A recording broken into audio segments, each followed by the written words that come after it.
Most people of color in this country have no doubt that systemic racism exists here. Do you agree? Senator Ernst, we'll start with you. I believe that there are many challenges that we have in various systems, but I would not say just broadly that we have systemic racism across the board. Certainly, we have good people that are working in all career fields, and I think it's important to stress that.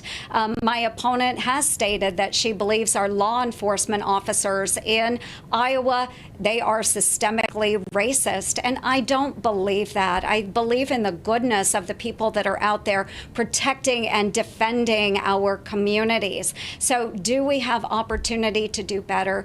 Absolutely, we do. And that's why I did sit down with those African-American leaders in the city of Des Moines and listening to those voices all across the great state of Iowa, understanding those challenges and where we can provide greater opportunity. Again, it's not a Republican or Democratic issue. It is an issue that we need to work on together. Thank you, Senator Ernst. To be clear, do you believe systemic racism exists here? No, I don't. I do believe that you will find racist individuals in those systems, but I don't believe that entire systems of people are racist. There are racists out there. Yes, there are. So thank you for answering that question. We're going to go over to Ms. Greenfield. Ms. Greenfield, the same question. Most people of color in this country have no doubt that systemic racism exists. Do you agree? Well, first I want to take 30 seconds to rebut because Senator Ernst did call me by name. And, you know, her comments are just misleading. I have not called the police racist, and that's rather insulting. But I will tell you this, discussing systemic racism does not mean that any one individual is a racist, but rather that we have to take a look at the discrimination across our systems, housing, healthcare, education, finance, and so many other things to ensure that we're doing everything we can to end that kind of racism. To your question, you know, black and brown communities have faced discrimination and systemic racism for generations. George Floyd, Breonna Taylor, and others, you know, they should be alive today. Their families deserve justice. And so we need to work on ending that kind of systemic racism in policing, for example. We've done a great job to get started on that right here in Iowa, led by our Black Legislative Caucus members, Black Lives Matters leaders, and in a bipartisan fashion at our State House, where they passed the Plan for a More Perfect Union, requiring racial bias training, de-escalation training, banning chokeholds, bringing transparency. These are the kinds of reforms that support our law enforcement systems, and we need to look at those reforms in every system so that we can bring an end to systemic racism and make sure that our minority communities can succeed. Thank you, Ms. Greenfield. And to be clear, my opponent does not qualify a rebuttal moving forward. And we're now going to head over to Matt. Rhea, thank you. I want to bring up the specific quotes referenced by both candidates in that Iowa PBS debate. I think it's clear we need to hear what they both said in context, and then I'll ask my question. Senator Ernst, you had said the following. Teresa Greenfield has stated that our law enforcement system is systemically racist, meaning that our law enforcement officers are racist, end quote. Teresa Greenfield, you said in response, quote, we have systemic racism in all of our systems and have for generations, including our policing system, but that is not saying that our police officers are racist, end quote. I wanted to make sure you had that quote clear so I could ask the follow-up question, where does change start? We begin with Teresa Greenfield. Well, thank you for that question. I think change starts with each of us, and it certainly starts with our elected leaders, recognizing first and foremost that we do have systemic racism. If you're not clear that that's part of our systems, then you can't be at the table to lead the change, to listen, and to take action to end discrimination. So it starts with working together. I certainly have been working with the Black Legislative Caucus right here in Iowa, and will work with anyone to to make sure that we are taking actions to end systemic racism. And it's not just in policing. I'll tell you what, in healthcare, I'm worried about maternal mortality rates. And with black women, that rate is so much higher than the rest of the state. So we need to work in our healthcare systems too to end that kind of racial bias. I'm looking forward to rolling up my sleeves and working with everyone to tackle systemic racism. Thank you, Ms. Greenfield. Senator Ernst, you had mentioned in the aftermath, you had said you had sat down and listened to communities of color. How do you translate that listening to action? Where does the change start for you? Yes, and thank you so much. And of course, I started actions towards repairing relations long before we started seeing this movement, long before we saw the tragic loss of life with George Floyd, his murder. Certainly, there are ways that we can do that. Now, I was a co-author of the Ban the Box legislation with Senator Cory Booker of New Jersey, who is a very good partner to me on a number of these activities.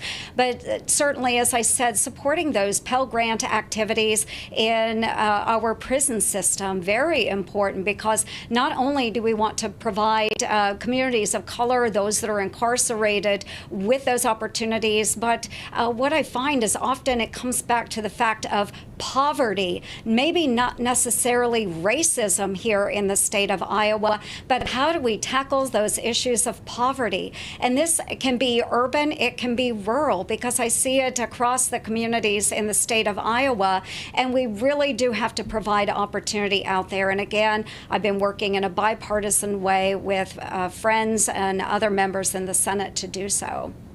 Next question, Teresa Greenfield. Do you think this summer's protests were helpful or harmful in raising awareness of racial issues in Iowa? Well, I'll always stand for our First Amendment rights, and that includes the right to free speech and to protest.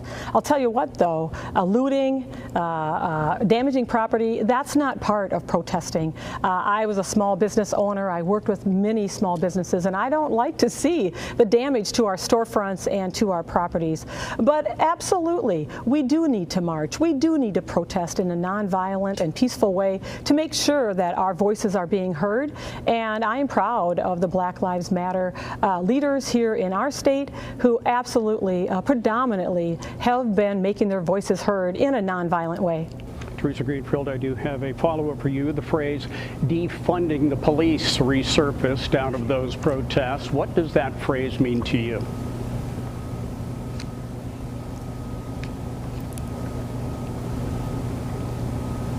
Ms. Greenfield?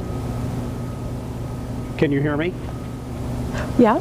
Okay, the phrase defunding the police surfaced out of those protests this summer. What does the phrase defunding the police mean to you? Well, I don't support defunding the police, so somebody else will have to give me that definition. But I do tell you this, we have got to look at reforms across all of our systems, and certainly in policing. You know, I come from a long line of law enforcement officers. My father-in-law was a police officer, and you know, he always talked about serving and protecting and serving, and you know, he had a lot of pride in stopping by the sandlots to meet with the kids, knowing everyone in his community. So we've got to get back to building that strong community policing, and we need to support our law enforcement officers by investing in a couple things. One, mental health care services. Too often we're asking our law enforcement officers to provide those mental health care services, and our jails certainly have become a place where folks in crisis are taken. We need to make sure that we invest in mental health care. And then I think we need to absolutely make Ban the Box something federally throughout this country, because it is the best step to make sure that folks do not re-enter and that they have the opportunity to get a job, provide for their families, and rebuild their lives. Thank you very much. Senator Ernst, do you think this summer's protests were helpful or harmful in raising awareness of racial issues in Iowa?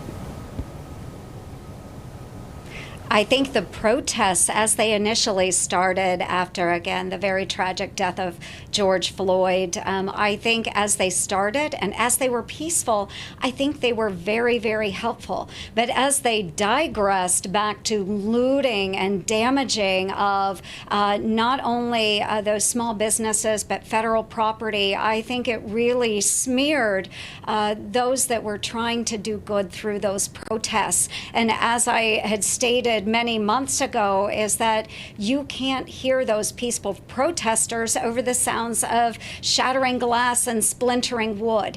That is certainly not appropriate. So I do think that we have slid backwards in this movement. Now, in the Senate, we did take up the Justice Act, which was authored by Tim Scott of South Carolina.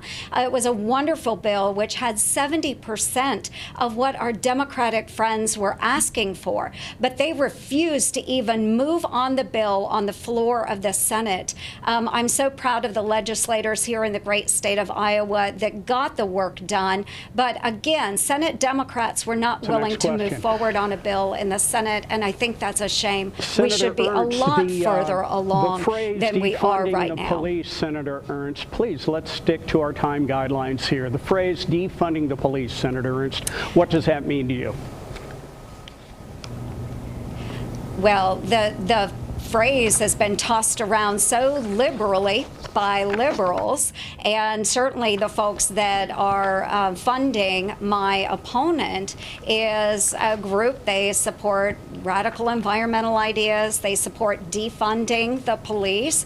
And we actually see that type of activity going on right now with the COVID relief package that is being proposed by Nancy Pelosi, which was one of Ms. Greenfield's early supporters in the 2018 congressional campaign.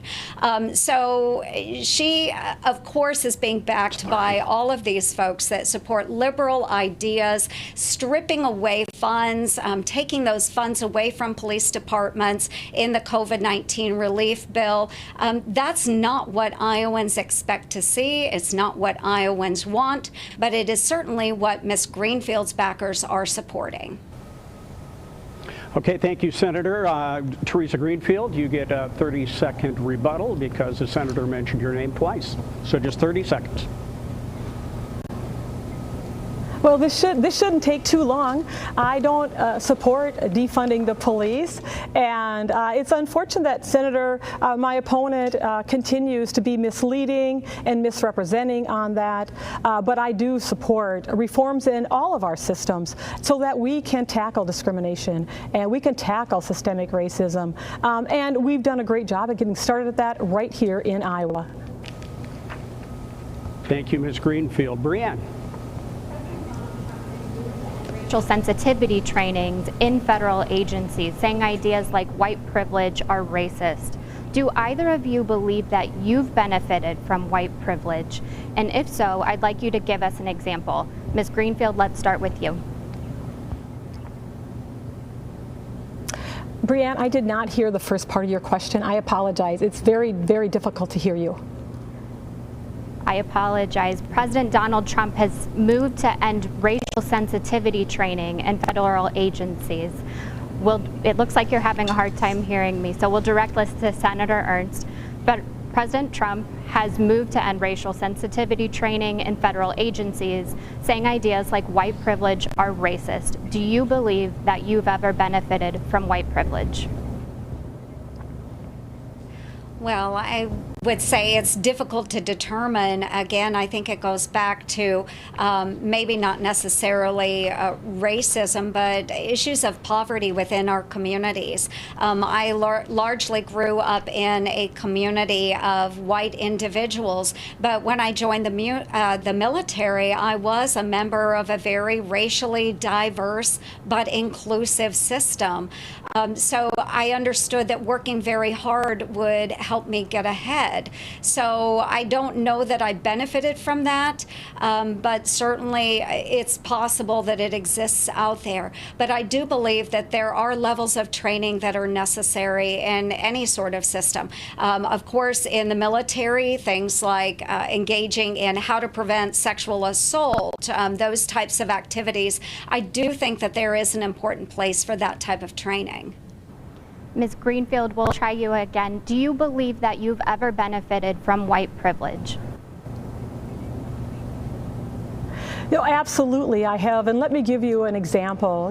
After my first husband died, I became a single mom with a 13-month-old and another one on the way. And one of the systems that really came in and helped me out was a Social Security system. It allowed me to get back on my feet. And I'm not convinced that that system would have worked for a young, widowed black woman with a 13-month-old and another one on the way. And I can tell you another way that I benefited. I'll tell you what, maternal mortality rates, it's very clear that they're so much higher amongst the black community.